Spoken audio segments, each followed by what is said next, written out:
Signals and systems feel abstract only until you realize that everything you hear, see, and transmit is shaped by them. Welcome to the Learning Studio, where we don't just teach subjects, we break them down to their core intuition so you understand why mathematics exists behind real-world technology, not just how to manipulate equations. Most students think signals and systems, including Fourier analysis, Laplace transforms, and convolution, are purely mathematical tools with little practical meaning. But in reality, they were developed to understand how information behaves over time and how systems respond to that information. Long before these ideas became part of engineering curricula, engineers were already dealing with sound, images, motion, and communication that needed reliable analysis. To see this intuitively, think about music played through speakers. A song starts, changes, and ends over time. Yet what reaches your ears depends on how the speaker system responds to each part of the signal. Fourier analysis explains how complex sounds can be broken into simple frequencies.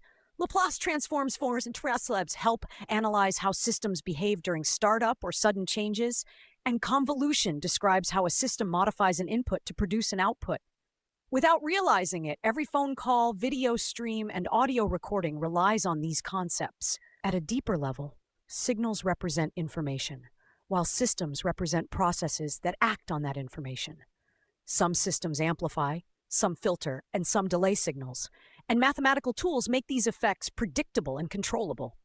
Instead of guessing how a circuit, filter, or control system will respond, engineers use these techniques to design systems that behave exactly as required.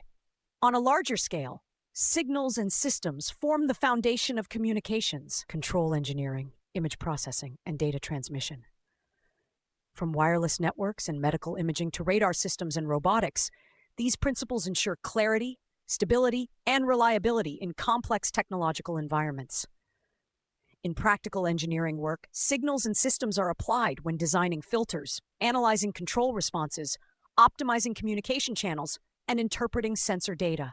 These ideas were formalized and refined through the work of mathematicians and engineers over time, making them indispensable tools across all branches of electrical engineering.